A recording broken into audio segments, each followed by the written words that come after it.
गुड्डी नाम की एक बहुत ही शैतान बकरी थी। उसे मैं करने के अलावा और कुछ आता भी नहीं था। हर किसी को अपने आवाज से परेशान करना उसकी रोज की आदत बन चुकी थी।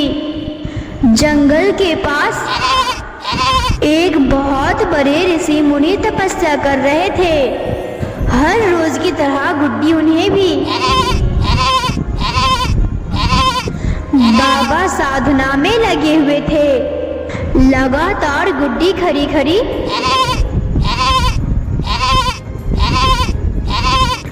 धीरे धीरे ऋषि मुनि का तपस्या भंग होने लगी।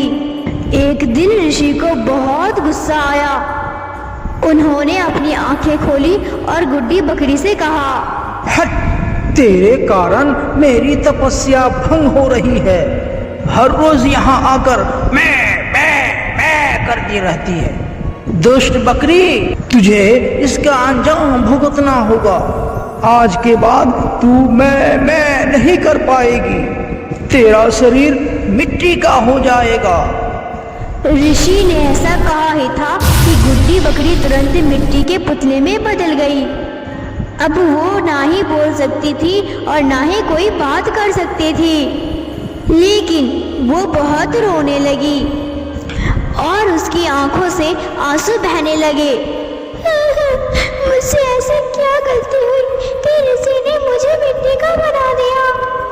अब मैं क्या करूं? मेरी आवाज सुनने वाला कोई नहीं।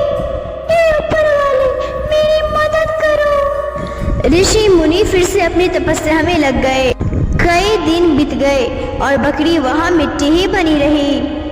अचानक एक दिन तेज तूफान आया और बारिश होने लगी। तेज बारिश के कारण मिट्टी की बकरी धीरे धीरे बहने लगी। कोई बचाओ बचाओ, आज तो मेरी मौत निश्चित है, कोई है। लेकिन बकरी की आवाज बिल्कुल भी किसी को सुनाई नहीं दे रही थी। लेकिन अचानक ऋषि मुनि के दिल में उसके लिए दया आ जाती है। वो आंखें खोलते हैं और अपना श्राप वापस ले लेते हैं। बकरी अपनी असली रूप में आ जाती है और उनसे माफी मांगती है। आप धन्य है ऋषि मुनि। आज के बाद मैं बिल्कुल भी शोर नहीं करूंगी। रहूंगी तो आपके आसपास और आपकी सेवा करूंगी, लेकिन आपको बिल्कुल भी परेशान नहीं करूंगी। आपने मुझे जीवन दान दिया है, मुझे मेरी गलती के लिए क्षमा करें। ऋषि मुनि बुढ़ी बकरी को आशीर्वाद देते हैं और कहते हैं, जा जा, मैंने तुझे माफ किया, मगर याद रखना कभी किसी की भक्ति में कोई बाधा ना डालना। बात का ख्याल रखना। आज से तुम्हारा परम धर्म होना चाहिए। मैं समझ गई ऋषि जी, ऐसा ही होगा।